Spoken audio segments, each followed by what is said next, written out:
Hi welcome to Sairam institutions. Previous videos లో మనం టీఓసి subject, డా subject and one more thing is operating system important questions చూసాం. ఈ రోజు మనం డిబిఎంఎస్ ఇంపార్టెంట్ క్వశ్చన్స్ గురించి చూద్దాం. DBMS means database management system. Unit 1 లో ఎక్కువగా రిపీట్ చేసే క్వశ్చన్ వచ్చేసి define database, explain drawbacks of file process system versus advantage of DBMS. Second question abstraction levels architecture. Third question DBMS complete architecture.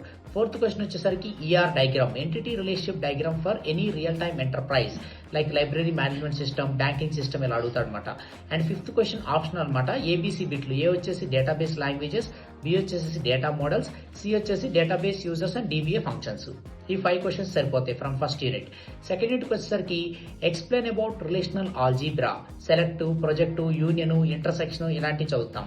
Second question వచ్చేసరికి relational calculus, domain calculus and tuple relational calculus వీటి గురించి question ఉంటుంది. And third question DDL DML commands, what are the DDL and DML commands with queries. And fourth question is views and joins also. వీటి మీద కూడా ఒక database ఇచ్చేసి queries రాయమని అడుగుతాడు, అదొక ఇంపార్టెంట్ క్వశ్చన్.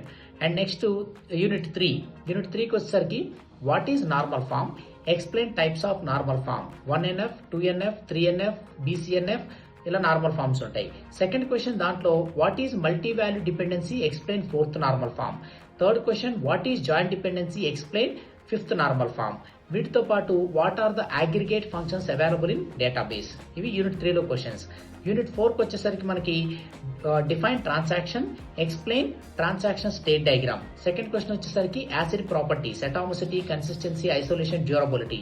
థర్డ్ క్వశ్చన్ వచ్చేసరికి కంకరెన్సీ కంట్రోల్ మెకానిజం ప్రోటోకాల్స్ ఉంటాయి అనమాట. 4 lock based protocol, time stamp based protocol, multiple granularity protocol, validation based protocol ఇలా మనకి 4 టైప్స్ ఆఫ్ ప్రోటోకాల్స్ ఉంటాయి. And coming to the 5th question lock based recovery. ఇవి unit 4లో సరిపోతాయి. Unit 5కి వచ్చేసరికి కంప్లీట్లీ ఇండెక్సింగ్. ఇండెక్సింగ్ అంటే primary index, secondary index and cluster index అని ఉంటుంది. Second question hashing, types of hashing, extendable hashing ఇలాంటి క్వశ్చన్స్ హ్యాషింగ్ రిలేటెడ్ ఉంటాయి. థర్డ్ క్వశ్చన్ వచ్చేసరికి ISAM, index sequential access method.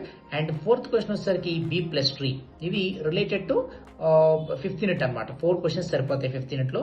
ఇవి most important questions from DBMS అనమాట. ఈ questions మీరు చదువుకుంటే మాక్సిమం టు మాక్సిమం మన క్వశ్చన్ పేపర్ అంతా వీటిలో నుంచే వస్తుంది అనమాట. అండ్ ఇవి important questions for every university కానీ లేదా మనం అఫిలియేటెడ్ టు JNTU కానీ అటానమస్ కాలేజ్లో కానీ డిబిఎంఎస్ పోర్షన్ లో ఈ క్వశ్చన్స్ సరిపోతాయి ఫ్రెండ్స్. ఇవి మీరు ప్రాపర్ గా చదువుకుంటే చాలు.